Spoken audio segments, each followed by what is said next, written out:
Chers fidèles, les annonces de la semaine. Aujourd'hui, le deuxième dimanche de Carême. Vous avez déjà remarqué peut-être que c'est la pleine lune. Eh bien, c'est la dernière pleine lune avant la pleine lune qui va arriver avant Pâques. Donc, on est un peu plus qu'un mois de Pâques. Parce que donc, de pleine lune à pleine lune, c'est un mois. Hein, voilà. Donc, dans un mois et une semaine, à peu près, on est de Pâques. Lundi demain, de la Férie, troisième classe. Mémoire de Saint Patrick, évêque et confesseur. Il est apôtre d'Irlande. Il a converti toute l'Irlande. Quand il arrivait, il n'y avait presque pas de catholiques. Et quand il est mort, il avait presque plus de païens. Mardi de la Férie, mémoire de Saint Cyril de Jérusalem, évêque et docteur, père de l'Église. Et c'est le premier vers de Saint Joseph, 19, Saint Joseph.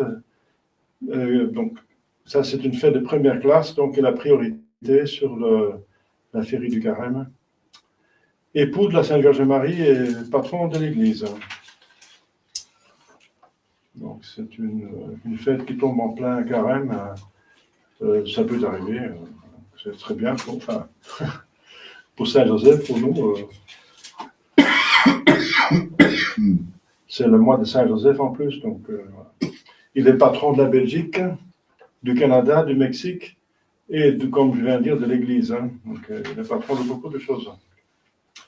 De presque tous les domaines importants de l'Église. De l'Église, oui, et de la vie, notre vie personnelle. Jeudi de la Férie, vendredi de la Férie, avec mémoire de Saint Benoît, abbé, donc le fondateur de l'ordre des Bénédictins, donc un très grand personnage, qui est à peu près le père de la vie monastique en Europe. Ce qui est Saint Basile chez les catholiques orientaux, c'est Saint Benoît chez les catholiques occidentaux. Avec Saint Martin, qui a fondé les ordres pour les prêtres. Saint Benoît, c'était pour tout le monde, c'est plutôt des moines. Et Saint Martin, qui a voulu donner une vie spirituelle à ses prêtres comme évêque, il est le fondateur, le père des chanoines, disons, les chanoines des ordres canoniques. Canonicus dans ce sens que chanoine, c'est canonicus en latin. Alors samedi de la Férie et dimanche prochain, le troisième dimanche de Carême. Et après, il y aura une deuxième fête, celle de l'Annonciation à Sainte-Vierge-Marie, le 25 mars. Hein. Il y a ce mois de mars, en plein Carême, deux grandes fêtes quand même, qu'on peut fêter de toute façon. Au nom du Père et du Fils et du Saint-Esprit, ainsi soit-il. Chers fidèles, l'Église continue à nous aider à bien se préparer pour Pâques, pour la grâce de Pâques, la grâce de la résurrection. Pour nous, c'est une résurrection dans la vertu et la mort au vice. Jésus va mourir physiquement, il va beaucoup souffrir pour nous faire mourir à nos péchés et nous faire ressusciter dans l'état de grâce justement pour le ciel. Donc le but de tout, c'est le ciel. C'est le plus important de tout. Dieu a tout créé pour le ciel. Sans ciel, il n'aurait rien fait. Il n'a créé rien du tout. Donc s'il a fait quelque chose en dehors de soi-même, parce qu'en soi il a tout, il est tout, il n'a pas besoin de rien. S'il a daigné de quelque chose en dehors de soi, de créer tout ce que vous voyez, tout ce que vous savez, eh bien c'est en vue du ciel. Donc tout va retourner à lui par amour. Donc il veut fonder une grande famille, pas seulement famille divine avec 3 personnes, mais famille des créatures, surtout les créatures raisonnables, bien sûr, les hommes et les anges. Donc même en ce carême où nous sommes concentrés sur les mystères douloureux, ce n'est qu'un moyen incontournable, bien sûr, mais il faut bien se mettre dans la tête le but. Le but. Si le cheval sent son étable et commence à courir plus vite, on dit le proverbe, chez nous en tout cas, on dit ça. Donc il faut être motivé, il faut savoir pourquoi. Donc c'est la première raison pour notre Seigneur Jésus-Christ, juste avant sa passion, pas très loin devant sa passion, il se montre comme il est. Il est comme il est. Et que c'est la situation normale pour l'éternité, la gloire. Ça, c'est la situation normale. Parce qu'on ne parle pas de l'enfer, c'est la poubelle.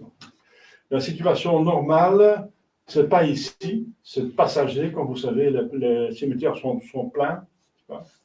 Il n'y a plus de personnes il n'y a plus de personnes du 19e siècle. Ils sont tous partis, n'est-ce pas? Moi, j'ai encore ma grand-mère, elle était du 19e siècle. Alors, il n'y en a plus. Peu de personnes du 19e siècle. Et tous les siècles avant sont tous partis. Donc, c'est passager, c'est un passage. Donc, la situation normale, c'est la gloire. Et Jésus se montre comme il est normalement, parce qu'il est conçu dans la gloire. Pourquoi il est dans la gloire? Puisqu'il est Dieu, donc il voit Dieu. La gloire, c'est voir Dieu. Bien, il se voit soi-même, bien sûr. Donc, il ne peut pas s'empêcher d'être dans la gloire. Donc, mais il a voulu, bien sûr, souffrir pour nous, on va pouvoir souffrir, parce que la gloire, c'est la jouissance. Il a arrêté la jouissance pour pouvoir souffrir. C'est là où il exprime, mon Dieu, pourquoi vous m'avez délaissé? Ça veut dire vos consolations, comme vous savez. Alors, c'est la première raison pourquoi Jésus montre aux apôtres sa gloire, et aux apôtres les plus importants. Ça a une signification, bien sûr, plusieurs significations aussi, parce qu'il faut être digne de recevoir ces mystères les plus précieux, n'est-ce pas? Et ensuite, voilà, c'est pour leur vertu. Ils sont dignes. Pourquoi Pierre? Parce que Pierre, c'est celui qui a une foi inébranlable. C'est lui qui a dit, vous êtes le Fils de Dieu vivant. Saint Jacques, parce qu'il a montré une ferveur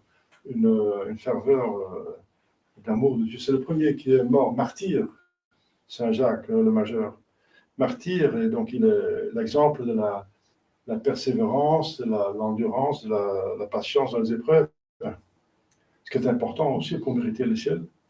Et ensuite, Saint Jean, parce qu'il c'était le seul apôtre qui n'était qui était jamais usé du commerce sexuel. Donc, il avait pour sa pureté de cœur, c'est la pureté des intentions, un exemple pour la pureté d'intention, n'est-ce pas? La pureté de cœur, par l'esprit de virginité, n'est-ce pas? Voilà, pour tout pour Dieu, même s'abstenir des choses qui sont permises, n'est-ce pas? Le mariage, donc, par amour de Dieu. C'est l'exemple de l'intention, la pureté de cœur. Alors, il les a amenés dans une montagne. La montagne, c'est encore se séparer du monde. Séparer du monde. On quitte le commerce du monde, tout le bazar, toutes les activités dans le monde. Il y a des milliers d'activités dans le monde. On les quitte tous, pas fini. On monte sur la montagne où on est tout seul et on est plus près du ciel. Donc la montagne, c'est toujours un lieu extraordinaire pour pouvoir prier. Et si on n'a pas beaucoup dans le pays, le plat pays, donc, mais en tout cas, c'est une image. Comme dit un poète, on a comme les cathédrales communiquent aux montagnes. Donc les cathédrales, c'est déjà bien. Si on a une église, on peut toujours élever son âme à Dieu. C'est ça qui est important.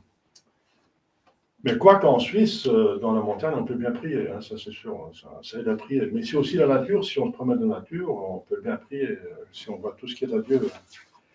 Donc dans une montagne, pour figurer qu'il faut quitter le monde encore, hein, les activités mondaines, et le monde qui nous porte à pécher, hein, qui essaie de nous tenter pour n'importe quoi, pour toujours exagérer les choses, et nous faire oublier Dieu. Et le but pourquoi nous sommes faits, c'est le ciel. Le monde est là pour nous faire oublier, instigé par le diable, le ciel, et pour nous amener finalement à l'enfer. Voilà. Alors là, Jésus s'est montré comme il est, parce qu'il a caché sa gloire, pour ne pas effrayer les gens, pour donner l'occasion de mériter par la foi. Mais ici, il se montre parce qu'ils vont avoir à subir une très grande épreuve, c'est la passion, et ils vont perdre la foi. Et justement, c'est pour éviter cela qu'il se montre. Ici, je suis Dieu, n'est-ce pas? Voilà, vous voyez par vos propres yeux, n'est-ce pas? Il y a les personnages les plus importants dans l'Ancien Testament qui viennent témoigner. Moïse représente la loi, la volonté de Dieu qui s'est exprimée expressément, parce que c'est par transgression de la volonté de Dieu qu'on a péché. Et c'est le contraire qui nous sauve, c'est que Dieu montre quelle est sa volonté, et s'il s'agit de faire sa volonté. Faire sa volonté, c'est prouver qu'il est Dieu. Il faut mettre de côté ses propres goûts. Hein, ses propres goûts pour faire la volonté de Dieu, même si ça coûte, n'est-ce pas? C'est ça. Et Dieu, encore le Père, va faire retentir une voix du ciel. Écoutez-le. C'est la deuxième fois qu'il le fait. Au début de son ministère, Jésus, quand il est baptisé par Saint Jean, n'est-ce pas, il y a encore, comme vous savez, le Saint-Esprit qui descend en forme de colombe. Et ensuite, il y a la voix du Père qui dit « Écoutez-le, c'est mon Fils bien-aimé. J'aime parce qu'il fait ma volonté. Faites comme lui, écoutez-le. » Donc, il fallait l'écouter. Au début, Dieu s'est manifesté pour qu'on l'écoute, sa doctrine, pendant 3 ans. Et maintenant, écoutez-le, ça veut dire suivez-le dans la passion maintenant. Écoutez-le encore. Écoutez-le, il a prédit, n'est-ce pas, qu'il va être flagellé, crucifié, tué, mais aussi qu'il va ressusciter. Écoutez-le. Il n'écoute pas. La seule qui écoute, c'est la Sainte Vierge Marie. C'est la seule qui va garder la foi. Il n'écoute pas, voilà, c'est ça. Alors, c'est pour ça qu'il dit après, mais priez pour ne pas tomber en tentation, il va dire dans le jardin des Oliviers. Priez, priez. Il ne prie pas, il s'endorme, et alors ensuite, voilà, Saint Pierre, il n'est pas saint du tout, là, à ce moment-là, il va nier Jésus-Christ 3 fois, même avec un serment. Il va regretter ça toute sa vie. Hein. Voilà. Donc, qu'est-ce qui se passe? Jésus montre sa gloire, mais on ne peut pas voir Dieu directement. Alors, si dans ce corps, il faut un corps glorieux pour pouvoir supporter une âme qui voit Dieu. Alors, on voit la conséquence de la gloire, ça veut dire, son visage est comme le soleil, resplendissant comme le soleil, et même ses vêtements deviennent blancs comme la neige. Le blanc étant la couleur de Dieu, et la lumière. La lumière, c'est la lumière de Dieu. La lumière, ça vient fondamentalement du soleil, c'est la lumière par excellence. Et la lumière, c'est une masse énorme. Le soleil, c'est une masse énorme, ça représente le Père. La lumière, ça représente le Fils, ça nous fait voir des choses. Le Fils, c'est la vérité, c'est le Verbe de Dieu qui nous apprend des choses, la révélation, n'est-ce pas? Et ensuite, ça chauffe, n'est-ce pas? C'est l'image du Saint-Esprit. Vous voyez, les créatures sont créées à l'image de Dieu. Le soleil, c'est par excellence une image de Dieu. Et c'est pour ça que donc la lumière, son visage est comme le soleil, c'est pour montrer qu'il est Dieu à l'intérieur, que c'est une personne divine, et que cette personne divine a la nature divine. Mais il est homme par la personne. Par la personne. Comme la Sainte Vierge Marie, elle est mère de Dieu. Mais donc, de quelle façon? Eh bien, il faut distinguer, elle n'est pas mère de la nature divine, elle n'a pas engendré la nature divine, c'est pas possible. Elle a engendré la nature humaine, mais d'une personne divine. Donc, elle n'est pas mère d'une nature divine, pas directement, mais indirectement, la nature divine, mais elle est mère de la personne, d'une personne. Cet individu humain, c'est une personne divine, c'est pas une personne humaine. Elle est mère d'une personne divine, donc elle est mère de Dieu. Voilà, en ce sens, elle est mère de Dieu. Voilà. Eh bien, Jésus aussi, dans sa personne, il est Dieu, mais là, on le voit dans sa nature humaine. Et c'est une deuxième raison pourquoi Jésus, pour nous, n'est-ce pas? Parce qu'après, il fallait en parler. Il a demandé, taisez-vous, parce que maintenant les gens ne sont pas dignes, ils ne vont pas comprendre. Il ne faut pas jeter les perles pour les porcs, n'est-ce pas? Ça veut dire dire des belles choses, des vérités magnifiques à des personnes qui ne vont pas apprécier, qui vont rejeter, qui vont pécher en plus en le rejetant. Donc, ne jetez pas les perles pour les porcs. Mais après, il dit, il faut en parler après, quand je suis ressuscité. Vous pouvez en parler. Mais nous, on le sait. Donc, pourquoi? Eh bien, justement, pour bien, je dis ça chaque année, mais chaque année, il faut faire cet effort, parce que ce n'est pas évident. Il y a deux natures en notre Seigneur Jésus-Christ. Deux natures. Ils sont toujours ensemble, mais la nature divine est toujours invisible. Mais il est toujours Dieu. Donc, cette personne qui va souffrir, parce que bientôt on va entrer dans le temps de la passion, n'est-ce pas? Eh bien, cette personne qui souffre atrocement, n'est-ce pas? Il ne faut jamais oublier que c'est Dieu même, Dieu infini, n'est-ce pas? Dieu tout-puissant, Dieu qui est partout, Dieu qui est infiniment toutes les perfections, n'est-ce pas? Eh bien, il est caché, mais réellement, il est là, derrière l'humanité de notre Seigneur Jésus-Christ. Et si notre Jésus-Christ, il souffre comme homme, c'est un Dieu qui souffre, une personne divine. Il ne peut pas souffrir dans sa nature divine, bien sûr. Mais dans cette personne divine, il peut souffrir dans sa nature humaine. Ouais. C'est comme ça qu'il a souffert. Il ne faut pas l'oublier que cette personne qui souffre est Dieu. Et tout ça pour moi. Et des choses abominables, n'est-ce pas? Toutes les souffrances imaginables subies. On va voir ça dans le temps de la passion. Alors, c'est pour bien se mettre en tête que c'est Dieu, n'est-ce pas? Alors, ça devient pas intéressant. Ça devient touchant, n'est-ce pas? Que cette personne qui vit ça, c'est une personne divine. Alors, on voit l'amour de Dieu. Là, c'est une des preuves les plus fortes parce qu'il dit lui-même, on ne peut pas montrer plus d'amour que donner sa vie pour ses amis. Donc, c'est la preuve ultime de son amour. C'est Jésus crucifié. C'est pour ça qu'on met partout des crucifix. C'est pour montrer l'amour de Dieu, à quoi Dieu est capable pour nous. Il a prouvé ça, il a fait ça, il fait ça tous les jours. Parce que par la messe, il va rendre présent cette croix. Parce qu'il est mort pour nous aussi. Il a tout vu, il nous a vus avant de mourir. Il nous a vus, donc il est mort pour nous. Cette grâce qu'il a obtenue pour nous à l'époque, elle vient maintenant présent par la messe, par l'Église, par les sacrements. Ici et maintenant, c'est ça. Au long de la consécration, le calvaire devient présent de manière réelle, mais invisible encore, mais réelle. Comme sa divinité et même son humanité est cachée derrière l'hostie, consacrée. Mais c'est réel. Alors voilà, donc les apôtres, ils tombent par terre, et ils veulent rester là. C'est tellement bien, ils sentent cette gloire dans leur cœur, ils se sentent bien. Ils disent, faisons trois tentes ici, une pour vous, une pour Moïse et une pour Élie. Parce que Saint-Pierre ne veut pas entendre que Jésus... Parce que de quoi parlent Élie et Moïse? Il les entend parler, ils sont le père de l'Église, de la passion qu'il va subir. Et Pierre ne veut pas entendre ça, que son maître va souffrir. Il dit, faisons une tente ici, on va rester ici. Encore, je vais empêcher Jésus de souffrir. Et alors... mais ils tombent par terre quand ils entendent cette voix de Dieu le Père. C'est très impressionnante. Ceci est mon fils, un de mes bien-aimés, dans lequel j'ai mis la complaisance. Écoutez-le. Ipsum audite. Voilà. Dieu le Père ne parle pas beaucoup, mais quand il dit quelque chose, c'est l'essentiel. Voilà. On mérite le ciel en écoutant Jésus. De toute façon. Par la foi, l'espérance et la charité. Alors, il craignait beaucoup. Alors Jésus dit, ne craignez pas, relèvez-vous, ne craignez pas. Pourquoi? Parce qu'il n'est pas venu pour les écraser, pour les punir, mais pour les aider, pour lui donner une grâce, pour bien vivre avec Jésus la passion, comme Marie. Le but, c'est de, comme Marie, vivre la passion et mériter. Non, ils n'ont pas voulu faire ça.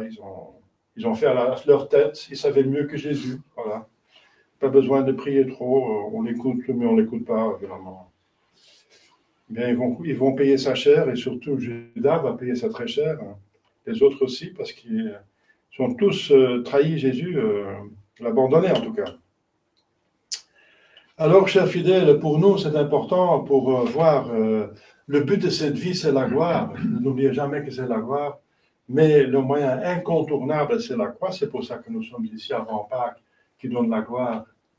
Après Pâques commence le mystère glorieux, avec la Pentecôte, etc. Donc, l'Ascension, et même l'Assomption à Sainte Vierge Marie. Les mystères glorieux vont arriver, et c'est le but. Mais le moyen, qui est oublié par Vatican II, n'est-ce pas, il faut jouir, jouir, jouir. Il parle toujours de la gloire, mais sans trop parler du mystère douloureux, mais c'est le moyen incontournable. C'est une illusion diabolique de penser qu'on peut aller à la gloire sans tenir compte des commandements de Dieu, et on peut pécher allègrement, et tout le monde va au ciel. Ça, c'est encore diabolique, ça. Donc, il faut tenir tout. Effectivement, la gloire, c'est le but. Mais le moyen incontournable, absolument indispensable, c'est le regret des péchés et se défaire des péchés, réparer les péchés et ne plus pécher, prendre des mesures de ne pas pécher, éviter les occasions de pécher, etc. Et ensuite, s'adonner au bien, à imiter Jésus-Christ dans toutes ses vertus, et ensuite utiliser au maximum les grâces, les moyens des grâces. Ce sont les trois moyens pour aller au ciel. Voilà. Donc pour nous, une exhortation, n'est-ce pas, pour penser à la gloire, pour voir l'amour de Dieu. C'est très important. L'amour de Dieu, qu'un Dieu, il se montre Dieu. C'est Dieu, cette personne qui va souffrir. Quand Jésus souffre, c'est Dieu qui souffre, la personne divine, hein, qui souffre. Pour nous, pour moi, n'est-ce pas? Et voilà. Et ensuite, pour être motivé, d'être avec lui, comme la Sainte Vierge Marie. C'est ça le but de ce mystère, de savoir qu'il y a toujours Dieu qui souffre, mais qui va vaincre, qui va se ressusciter. Cette souffrance, c'est justement la délivrance, c'est la victoire sur le démon. Ils pensent que c'est une défaite. Jésus est vaincu par ses ennemis. Les pharisiens, ils ont eu, finalement, ils l'ont écrasé. Non, justement, c'est par ça qu'il va vaincre le diable et tous ses ennemis, même les pharisiens. Et tous auront la grâce pour se sauver. Il va obtenir la grâce pour tout le monde. Donc on voit ça, n'est-ce pas, que Jésus nous aime infiniment, n'est-ce pas? Il montre que c'est Dieu qui souffre. Et ensuite de le suivre. C'est le but de ce mystère, c'est qu'on le suit comme la Sainte Vierge Marie, dans sa souffrance, qu'on va compatir avec lui. Si on compatit avec sa souffrance, on va dans la même mesure jouir de sa gloire. C'est dans la même mesure. Dans le vendredi saint vaut la Pâque. Voilà, chers fidèles. Donc, ce mystère de gloire, c'est pour mieux subir les mystères douloureux qui sont le moyen, pour être motivé, utiliser le moyen qui est un peu pénible, pour manger la pilule, n'est-ce pas, qui est amère, le médicament qui est amer, il faut savoir qu'il donne la santé. Demandons à la Sainte Vierge Marie pour bien comprendre, c'était finalement qu'à l'époque, c'est la seule qui l'avait bien comprise. Au nom du Père et du Fils et du Saint-Esprit, ainsi soit-il.